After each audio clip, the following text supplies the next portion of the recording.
프랑스 철학자 파스칼이 한 말 중에 오늘날 우리나라 현실에 꼭 맞는 말이 있습니다. 정의와 힘의 관계에 대한 말입니다. 힘이 없는 정의는 무능이고 정의가 없는 힘은 폭력이다. 그러므로 정의와 힘은 항상 함께 있어야 한다. 영국의 작가 오스카 와일드는 더 강한 어조로 말합니다. 불의보다 나쁜 한 가지는 그 손에 칼을 쥐고 있지 않은 정의다. 힘이 없는 정의는 악과 다를 바가 없다. 파스칼이 정의에 초점을 두고 말했다면 오스카 와일드는 힘에 초점을 두고 말한 것입니다. 그러나 두 사람이 전하려고 했던 내용은 똑같습니다. 생각만 하고 말로만 하는 정의는 불의한 것과 똑같다라고 하는 거예요. 정의가 행동과 결합했을 때 사람이 변하고 세상이 바로 선다는 것이죠. 예수님은 이보다 더 근원적인 관계를 말씀하고 계십니다. 그게 16절 말씀에 나오는데요. 뱀처럼 지혜롭고 비둘기처럼 순결하라고 말씀하셨습니다. 지혜로움과 순결함의 관계입니다. 여러분, 지혜라고 하는 것은요, 문제의 본질을 통찰한 후에 나오는 구체적인 대응 방식입니다. 그러나 사람의 지혜는 문제의 본질까지 이르지 못하고 표면적인 것만 보고 또 현상만 보면서 대응을 정합니다. 지혜의 형식이 순간을 넘기는 임기응변이 대부분이라고 하는 거예요. 그래서 우리는 문제를 해결해도 똑같은 문제를 시간이 지나면 또 겪게 된다는 것입니다. 사람에게 필요한 지혜는 문제의 본질을 통찰하는 지혜에 있다라고 할 수 있습니다. 이러한 지혜는 모든 현상과 삶을 정확하게 통찰하시는 하나님에게서 온다는 거예요. 하나님은 문제의 본질을 통찰하게 만드신 후에 지혜를 주신다는 것입니다. 그러나 하나님이 지혜를 주셔도요, 문제는 여전히 있습니다. 우리의 마음이 순결하지 않으면 지혜의 능력은 사라지고 맙니다. 하나님이 주신 지혜를 욕심을 채우기 위한 수단으로 이용하는 것이기 때문입니다. 여러분, 이 순결하다라고 하는 이 단어는요, 섞이지 않은 상태를 의미합니다. 순결함은 하얀 것이 아닙니다. 마음이 하나의 결로 되어 있는 것을 뜻하는 거예요. 예수님처럼 마음이 하나님으로만 향해 있는 거예요. 세상의 방식을 수용하지 않는 것입니다. 순결함은 곧 하나님을 향한 믿음이라고 할 수 있습니다. 그러나 마음이 순결해도 지혜가 없다면 그것은 그냥 미련한 것에 불과합니다. 호세아서 7장 11절을 보면 호세아가 이런 얘기를 해요. 에브라임은 어리석은 비둘기같이 지혜가 없어서, 아무리 비둘기처럼 순결해도 지혜가 없으면 어리석다라고 말하고 있습니다. 문제의 본질을 통찰하는 지혜가 없으면서 순결하기만 하면 그 순결함은 무모함이 될 수 있다는 거예요. 지혜로움과 순결함은 항상 함께 해야 합니다. 하나님이 주신 지혜는 순결한 마음의 밭 위에서 놀라운 결실을 이루게 되고요, 하나님을 향한 순결한 마음은요, 지혜의 방식으로 복음의 능력을 드러낸다는 것입니다. 우리는 비정한 세상에서 살아가고 있습니다. 오늘 본문은 예수님이 비정한 세상에 제자들을 보내시기 전에 그들에게 주신 말씀입니다. 또 비정한 세상을 살아가고 있는 오늘날 우리에게 주시는 삶의 태도에 대한 구체적인 말씀이기도 합니다. 우리 모두 오늘 말씀을 통해 복된 그리스도인으로 살아가면서 자신과 가족, 교회를 지키는 지혜와 순결함을 회복하게 되시길 주님의 이름으로 축원합니다. 예수님은 제자들을 엄혹한 세상으로 보내시기 전에 중요한 말씀을 하셨습니다. 그게 16절 말씀이에요. 보라, 내가 너희를 보냄이 양을 이리 가운데로 보냄과 같도다. 그러므로 너희는 뱀같이 지혜롭고 비둘기같이 순결하라. 예수님은 세상을 사는 지혜를 말씀하시기 전에 먼저 보라고 말씀하셨습니다. 보라. 이 보라라고 하는 단어는 이두라고 하는 단어인데요. 통찰하라고 말하는 거예요. 세상의 속성을 꿰뚫어 봐라, 그렇게 말씀하신 거예요. 세상에서 복음으로 살려는 그리스도인들은 양과 같은 존재다. 세상은 양을 잡아먹으려고 하는 이리들로 가득하다고 말씀하신 거예요. 그리스도인의 정체성을 지키며 복된 인생을 살기 위해서는 뱀과 같은 지혜로움과 비둘기 같은 순결함이 필요하다고 예수님은 말씀하신 거예요. 우리는 세상을 살면서 뱀과 같은 지혜가 필요하다라고 하는 말씀에 모두가 동의를 합니다. 그러나 비둘기 같은 순결함에 대해서는 부담감을 느낀다는 것이죠. 여기에 지금 자녀들과 예배드리는 분들이 계신데요. 그 어린 자녀들에게 지혜에 대한 어떤 필요성을 말씀하실 때는 마음이 편한데, 순결해라 라고 말씀하실 때는 부모로서도 마음이 불편할 수 있고 부담감을 느낄 수 있다라고 하는 것이죠. 만약 부담감을 느낀다면 우리의 마음은 세상의 방식에 길들어져 가고 있는 것입니다. 이것을 예수님 말씀대로 비유한다면 우리의 영혼이 양의 마음에서 이리의 마음의 상태로 가고 있는 거예요. 이리와 같은 마음으로 살게 되면 세상의 문제를 근본적으로 해결할 수가 없습니다. 똑같은 문제를 계속해서 반복할 수밖에 없다는 것이죠. 예수님은 비정한 세상의 속성을 계속해서 말씀하셨습니다. 17절 말씀입니다. 사람들을 삼가라. 그들이 너희를 공회에 넘겨주겠고 그들의 회당에서 채찍질하리라. 삼가라는 말은요, 모모로부터 마음을 지켜라 라고 하는 말씀이에요. 예수님이 말씀하신 이 사람들은 불신자이고 또 그리스도인을 박해하는 박해자들입니다. 예수님은 이러한 사람들로부터 너희가 마음을 지키라고 말씀하신 거예요. 너희가 이러한 사람들을 알아보지 못하고 꿰뚫어 보지 못하고 어울리게 되면 너희들은 결국 공회와 회당에 끌려가 고초를 당하게 된다고 말씀하신 것입니다. 이게 그 당시에 예수님이 제자들에게 주셨던 세상을 대하는 삶의 태도라고 한다면 오늘날은 좀 다르게 해석을 해야 합니다.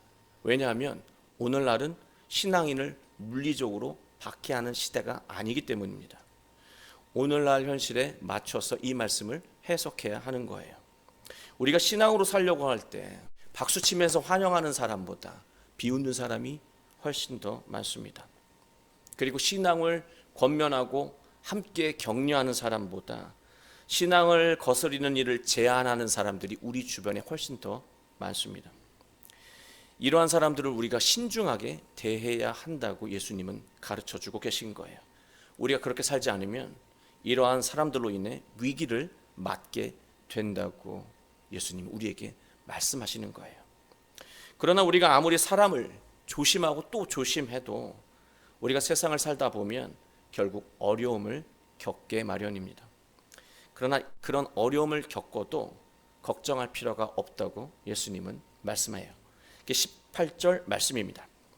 또 너희가 나로 말미암아 총독들과 임금들 앞에 끌려가리니 이는 그들과 이방인들에게 증거가 되게 하려 하심이라. 예수님의 말씀으로 살았는데도 어려움을 겪게 된다면 그것은 복음의 능력을 드러내는 기회임을 알라고 말씀하신 거예요.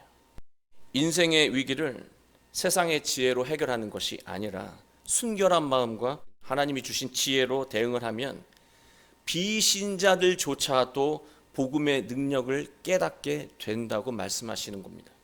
우리를 우습게 여겼던 사람들이 복음을 끝까지 지키고 살아간 우리의 모습을 통해서 깜짝 놀라고 감동하게 된다는 거예요. 결국 그 어려움을 통해서 복음이 얼마나 능력이 있는지가 드러나게 된다는 것이죠. 오히려 이것은 위기가 아니라 기회라고 예수님은 가르쳐주고 계신 것입니다. 그러나 예수님이 이러한 복음의 능력을 말씀하셔도요, 막상 세상에서 위기를 만나게 되면 우리는 그 위기의 순간에 아무것도 생각이 나지 않는다는 거예요. 무엇을 말하고 행동해야 하는지 모른다는 것입니다.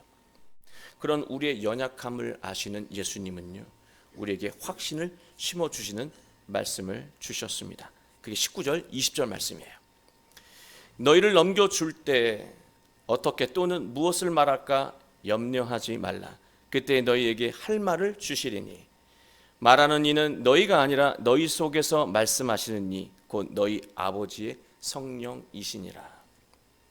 위기의 순간에요, 성령이 우리에게, 여러분에게 해야 할 말과 행동을 가르쳐 주신다는 거예요. 성령이 어디에서 우리에게 말하고 가르쳐 주실까? 우리의 내면에서 우리에게 말하고 삶의 지표를 보여주신다는 거예요. 성령은 우리 안에 어떻게 거하실까요? 성령은 예수님의 말씀을 마음에 새긴 사람, 예수님을 내면한 사람에게 말씀하신다는 거예요.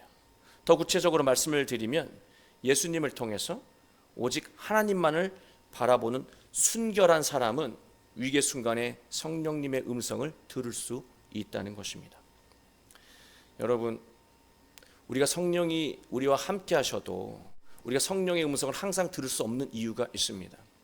우리의 마음이 순결하지 않고 세상의 방식과 뒤섞여 있을 때, 혼탁해졌을 때 성령이 우리에게 아무리 말해도 우리는 그 성령의 음성을 듣지 못합니다. 성령께서 우리의 삶을 통해서 우리에게 시그널을 보여주시고 이적을 보여주셔도 우리는 그것이 우리에게 주시는 말씀인지 감지하지 못한다는 거예요. 왜? 우리의 마음이 혼탁해서요. 우리의 마음이 순결해져야 성령께서 하시는 말씀을 들을 수 있다는 것입니다. 볼 수 있다는 거예요. 우리는 때때로 이런 경험을 할 때가 있죠. 누군가와 의견을 가지고 대립할 때가 있고요. 또 자기 주장을 내세우며 논쟁할 때가 있습니다. 그 순간에는 말을 하지 못하는데 시간이 지나고 나면 그때 이렇게 말할 걸. 이렇게 말하면 딱 그 사람 입을 다물게 할 수 있었는데 라고 하는 그 지혜로운 말이 뒤늦게 떠오를 때가 있습니다. 웃는 것을 보니까 경험해 보신 분들이 있는 것 같아요. 그러나 그 말은요, 성령의 말이 아닙니다. 상대를 내 뜻으로 이기려고 하는 우리 마음에서 나온 말이라고 하는 거예요. 오히려 성령이요, 그때 그 말을 생각나지 않게 막아주신 거예요. 그 말을 하면 그때는 이긴 것 같지만 관계를, 상황을 더 악화시킨다는 것이죠. 말하지 않은 것이 오히려 은혜라고 하는 거예요. 그러나 성령은요, 우리가 말 잘하는 사람처럼 그렇게 수려하게 말을 못한다 하더라도 꼭 해야 할 말과 행동을 할 수 있도록 우리에게 가르쳐 주신다는 말씀입니다. 위기를 만나면 함께 하시는 성령님이 도와주실 테니까 아직 일어나지 않은 일에 대해 먼저 불안을 느끼거나 염려하지 말라고 예수님 우리에게 말씀하고 계신 거예요. 그리고 예수님은 우리의 가정이 세상의 방식에 길들어 버리면 어떤 일이 일어나는지를 보여주고 계십니다. 21절과 같은 일이 삶에서 일어난다는 것입니다. 장차 형제가 형제를, 아버지가 자식을 죽는 데 내주며 자식들이 부모를 대적하여 죽게 하리라. 정상적인 사람이라면 일부러 형제를 죽이려고 하는 사람은 없습니다. 정상적인 사람이라고 한다면 일부러 자식을 죽게 하는 부모는 없습니다. 정상적인 사람이라고 한다면 일부러 부모를 대적해서 죽음으로 내모는 자녀는 없습니다. 우리는 모두 형제가 잘 되길 바라는 마음으로, 또 자녀가 잘 살길 바라는 마음으로, 또 부모가 행복하시길 바라는 마음으로 좋은 말을 하고 좋은 것을 줍니다. 그러나 그것이 성령에서 나온 것이 아니라 세상의 속성에서 나온 말과 행동이라면 서로에게 좋은 것을 주면서도 갈등할 수밖에 없고 다툴 수밖에 없고 불행할 수밖에 없다는 것입니다. 성령이 주시는 말과 행동으로 살아가야 우리의 가정이 화목하고 행복하다라고 하는 거예요. 예수님은 그리스도인이 세상의 속성과 부딪힐 때 겪게 되는 구체적인 어려움을 말씀하시면서 또 그것을 이겨냈을 때 얻게 되는 것도 말씀하십니다. 그게 22절 말씀입니다. 또 너희가 내 이름으로 말미암아 모든 사람에게 미움을 받을 것이나 끝까지 견디는 자는 구원을 얻으리라. 예수님은 그리스도인의 정체성으로 살려고 하면 세상 사람들이 미워할 거라고 말씀하셨습니다. 예수님을 따라 살아가면 모든 사람에게 사랑을 받으면 딱 좋겠는데 정반대의 일이 일어난다고 말씀하셨어요. 세상이 그렇다라고 하는 거죠. 세상의 속성이 그렇다라고 말씀하고 계신 거예요. 이 말씀도 오늘날 현실에 맞게 재해석해야 합니다. 미워하다라고 하는 말이 이 미세오라고 하는 단어인데요, 싫어하다라고 하는 뜻입니다. 세상 사람들은 하나님의 방식, 복음의 방식을 싫어할 수밖에 없는 이유가 있습니다. 그 방식은 당장의 이익을 가져다 주지 않기 때문입니다. 그래서 신앙으로 행동하면 사람들에게 비웃음을 받거나 또 막힘을 경험하게 된다는 거예요. 그게 예수님이 제자들에게 또 우리에게 하시는 말씀이에요. 우리는 누군가에게 미움을 받는 것을 매우 고통스럽게 생각합니다. 신앙으로 사는 것이 아무리 옳은 것이라고 해도요, 사람들이 너무 싫어하잖아요. 사람들이 너무 미워하잖아요. 그러면 우리는 배려라고 하는 그런 논리로 그 합리화를 하면서 신앙인의 정체성을 내려놓을 때가 있어요. 신앙인의 정체성을 내려놓는 것을 우리는 배려라고 합리화하면서 세상의 속성대로 살아갈 때가 있다는 것이죠. 왜? 미움받기 싫어서. 미움받는 게 너무 고통스러우니까.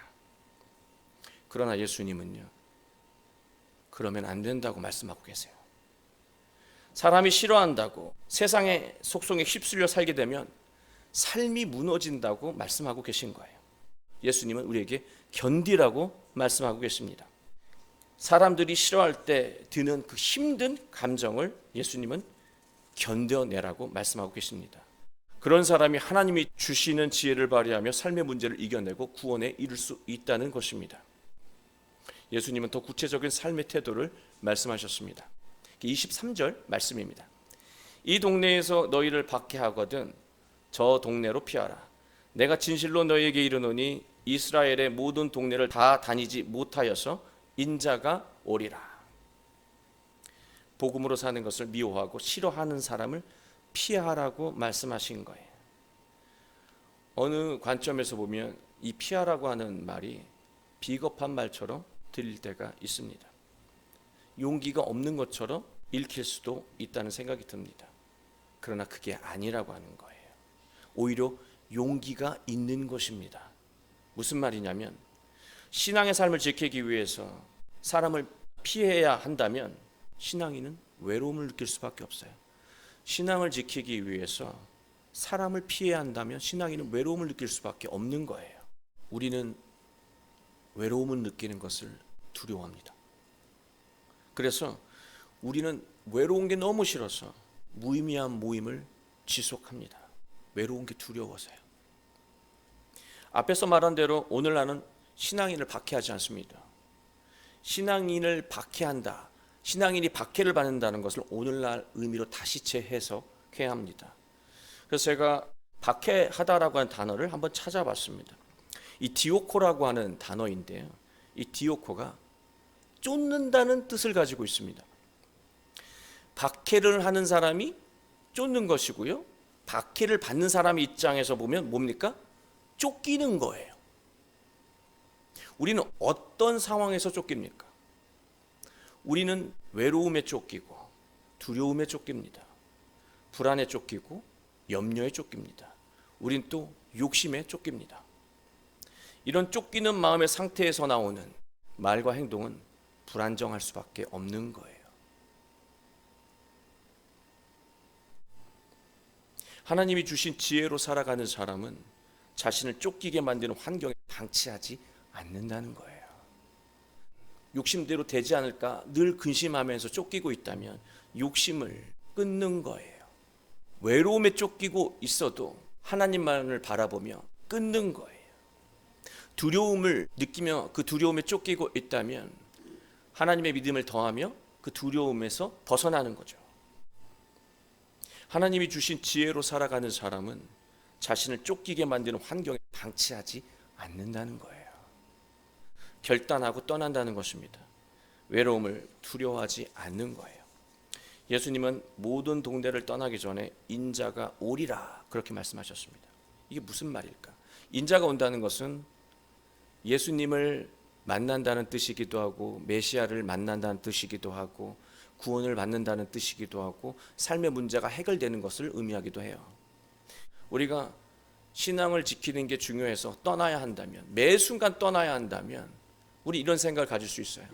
신앙을 가지면 외톨이가 되겠네요. 불행하겠네요. 그런 생각을 가질 수 있지 않습니까? 그 생각에 지배를 당하면 다시 무의미한 모임에 외로움에 쫓기며 가서 시간과 삶을 낭비하는 것이죠. 그 신앙도 훼손되는 것이죠. 그러나 그렇게 되지 않는다는 거예요. 피하고 또 피하는데, 이 동네에서 피하고 저 동네에서 피하는데요, 모든 동네를 다 떠나기 전에 인자를 만난다고 말씀하고 계신 거예요. 결국 이 이야기는 뭐냐면, 너희가 살면서 불편한 모임과 사람들을 피하게 되면 결국 예수님의 마음으로 살아가는 사람을 만나게 된다는 말씀이기도 합니다. 또 예수님이 주시는 구원의 가르침을 만나게 된다는 말씀이기도 합니다. 결국 성숙한 삶을 살기 원한다면 신앙 안에서 관계를 정리해야 하는 것입니다. 사랑하는 성도 여러분, 우리가 사는 세상은 비정합니다. 거기서 살아남기 위해 더욱 비정하게 살아야 한다고 생각한다면 우리의 영혼은 피폐해질 수밖에 없고 삶은 무너질 수밖에 없습니다. 자녀들에게 세상은 이렇게 비정한 곳이니 너도 단단히 마음을 각오하고 비정하게 살아야 한다고 가르치면 아이는 망하는 거예요. 세상이 비정해도, 세상이 우리를 싫어해도 우리가 하나님의 마음, 하나님의 말씀, 하나님에 대한 믿음으로 살아가야 한다고 가르쳐야 하는 것입니다. 지금 우리가 회복해야 하는 것은 순결함입니다. 예수님처럼 오직 하나님만을 바라보는 그런 마음이에요. 그리고 예수님을 우리 안에 내면화해야 합니다. 내면화된 예수님이 성령을 통해서 끊임없이 우리에게 필요한 말과 행동을 가르쳐 주신다는 거예요. 성령은 바로 우리가 위기를 겪는 순간에 지혜를 말씀하시고 능력의 삶으로 이끄실 것입니다. 우리 모두 매 순간 예수님에게 집중하며 순결함과 지혜를 통해 거친 세상에서 승리하는 인생을 살게 되시길 주 예수 그리스도의 이름으로 축원합니다.